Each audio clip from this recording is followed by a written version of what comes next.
आपको मिलेंगे सबसे पहले एपिसोड 3 हमारी YouTube चैनल कर्जे वाला कॉन्ट्रैक्ट। स्टोरी, इसीलिए जल्दी से सब्सक्राइब कर ले। इस बात में कोई शक नहीं था कि विक्रम की हरकत को लेकर यश का क्या रिएक्शन होने वाला था। वो इस वक्त अपने रूहानी तिलस्मी ताकतों के भंवर को और आगे बढ़ाने की कोशिश कर रहा था।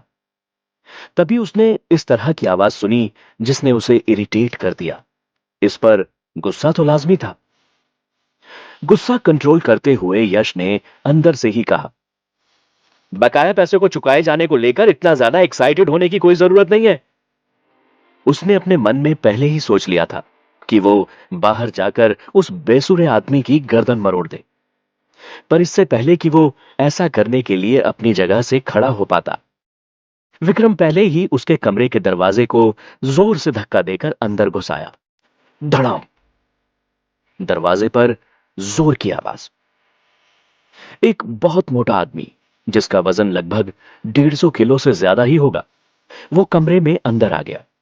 उसके पीछे पीछे एक बूढ़ा आदमी भी आया जिसकी उम्र लगभग 60 साल के करीब थी। वो दोनों एक दूसरे के साथ खींचतान करने लगे।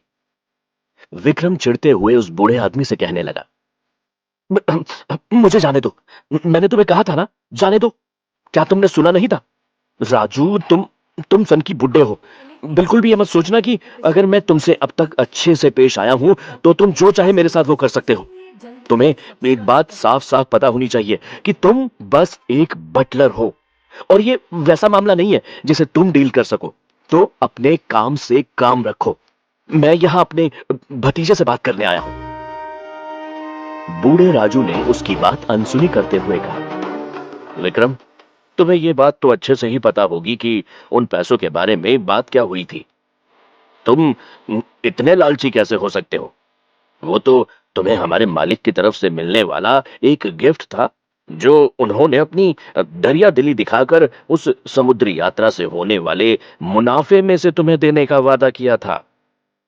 क्या तुमने उस सी वॉयाज में अपना एक तांबे का सिक्का भी लगाया था? शर्म तो आती नहीं है ना?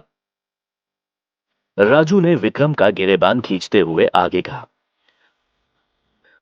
अब जबकि हमारे मालिक इस दुनिया में नहीं रहे, तुम उनकी वो सारी जायदाद को हड़पना चाहते हो जो कि वो अपने पीछे छोड़कर गए हैं। एहसान फरामोश। शायद बहुत ज्यादा थकान की वजह से या चेहरे पर आए गुस्से की वजह से उस बूढ़े आदमी का झुर्रियों वाला चेहरा गुस्से में अब लाल होने लगा। उस बूढ़े आदमी ने अब विक्रम के चेहरे को गुस्से से पकड़ते हुए कहा, विक्रम, जब तक मेरा ये बूढ़ा शरीर खत्म नहीं हो जाता तब तक तुम इस घर को हथियाने के लिए अपना दावा लगाने की बात बिल्कुल सोचना भी मत। मैं जानता हूं तुम एक नंबर के लालची हो और पैसों के लिए तुम किसी भी हद तक जा सकते हो। तुम सन की बुड्ढे, क्या तुम मुझे धमका रहे हो? उस हाउसकीपर के कहे गए इन वर्ड्स को सुनते ही मोटे आदमी विक्रम को गुस्सा आ गया। विक्रम ने राजू को धमकाते हुए कहा, तुम अपनी औकात मत भूलो और मेरे सामने बोलने की हिम्मत मत करना। अगर तुम माने नहीं तो या तो फिर तुम नहीं या मैं नहीं।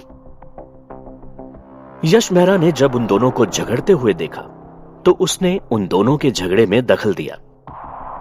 अचानक ही कमरे में किसी ने विक्रम की बातों को दोहराया, और या तो मैं।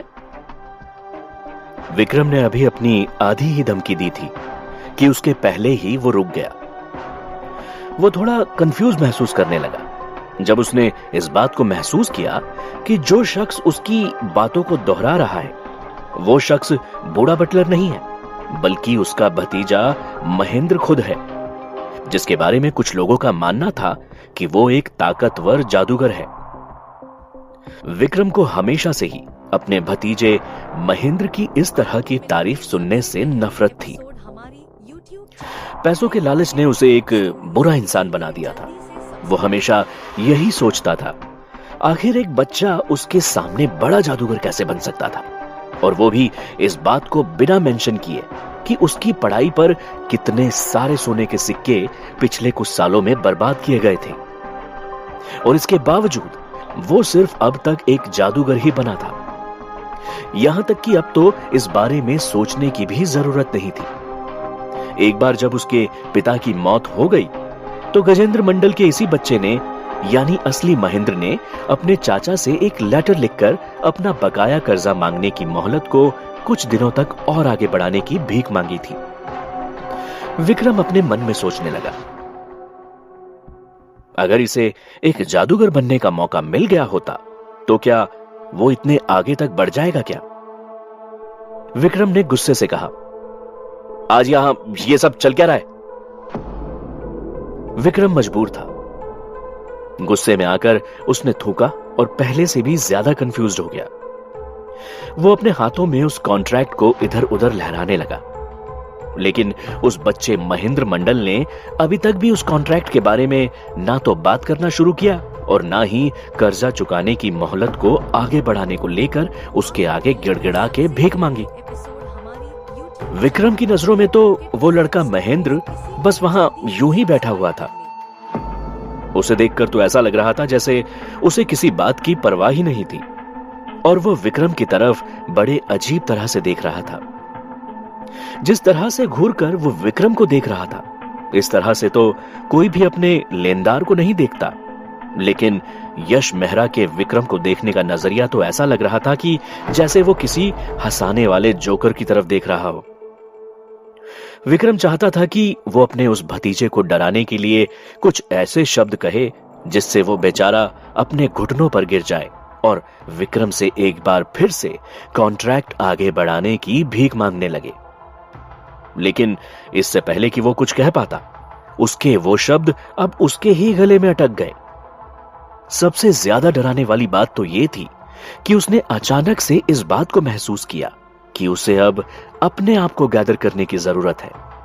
यह उस वक्त हुआ जब आज उसने अपने इस भतीजे को अपनी नजरों के सामने इस तरह बर्ताव करते हुए पहली बार देखा। उसने फाइनली कहा, चाहे केस जो भी हो, या तो तुम अपना कर्ज आज चुका दो या तो तुम इस घर का इस्तेमाल करके अपना कर्जा चुकता करो, नहीं तो मैं इस कॉन्ट्रैक्ट को ले जाकर महानगर के व्यापारी संघ को दे दूंगा और फिर इस बात को देखते हैं कि मेरे ऐसा करने के बाद तुम्हारे फ्लैशिंग गोल्ड बिजनेस ग्रुप के साथ काम करने की हिम्मत कौन करता है। विक्रम के कहे इन शब्दों ने उस बूढ़े बटलर राजू को चिंता में डाल दिया और वो डर गया। दरअसल विक्रम की यह धमकी सचमुच बहुत बुरी थी। फ्लैशिंग गोल्ड बिजनेस ग्रुप अभी बहुत गंभीर हालत से गुजर रहा था और यहां तक कि उसकी बिल्डिंग्स भी दूसरे लेनदारों ने जब्त कर ली थी। लेकिन वो बूढ़ा बटलर जितना इस बात को जानता था, उस हिसाब से तो ये सब कुछ टेम्पररी था। उसके पुराने मालिक गजेंद्र मंडल ने अपने कनेक्शंस और अपनी उस रेपुटेशन को कई दशकों की कड़ी मेहनत के बाद बनाया था और वो सारी चीजें समंदर में हुए बस उस एक हादसे के बाद इस तरह से उन लोगों से नहीं छिन सकती थी। जहां तक बात फ्लैशिंग गोल्ड बिजनेस ग्रुप की थी, तो उसके पास वक्त था। वो अपनी इस गंभीर परिस्थिति से बाहर निकल सकता था। ज्यादा से ज्यादा यह हो सकता था कि वो अपनी पुरानी शानो शौकत को दोबारा हासिल न कर पाता, लेकिन यह बात तो पक्की थी कि वो बिजनेस ग्रुप अपने इस नए मालिक को इतना तो दे ही सकता था जिससे कि उसे अपने खाने और पहनने की फिक्र करने की जरूरत नहीं पड़ती। यहां तक कि उसके छोटे मालिक महेंद्र की जादूगरी की पढ़ाई भी जारी रख पाना पॉसिबल हो सकता था और हो सकता था कि एक दिन वो एक असली जादूगर बन जाता। इसलिए महेंद्र मंडल और वो बूढ़ा बटलर उस कॉन्ट्रैक्ट को लेकर विक्रम को व्यापारी संघ तक नहीं जाने देना चाहते थे। महेंद्र मंडल के उस बिजनेस ग्रुप को मार्केट में बने रहने के लिए अपनी इज्जत को बरकरार रखना जरूरी था। अगर यह मामला यूनियन में चला जाता तो इसका बुरा असर उनकी इज्जत पर पड़ने वाला था। लोगों के बीच में उनके बिजनेस ग्रुप और उन्हें लेकर डाउट फैलने लगता। इस बात को सोचने के बाद उस बूढ़े बटलर का चेहरा सफेद पड़ने लगा और उसने अपने जिस हाथ से अभी विक्रम के कॉलर को पकड़ा था, वो धीरे धीरे कांपने लगा। इस सबसे अलग ये बात बहुत ज्यादा अजीब थी कि यश मेहरा अभी भी रिलैक्स था। ऐसा लग रहा था जैसे उसने विक्रम की उस नफरत भरी धमकी को सुना ही ना हो, या वो महेंद्र के चाचा की फालतू बकवास सुनना ही नहीं चाहता था। क्या विक्रम कॉन्ट्रैक्ट लेकर व्यापारी संघ के पास जाएगा? या फिर महेंद्र को कर्जा चुकाने के लिए घर को बेचना पड़ेगा।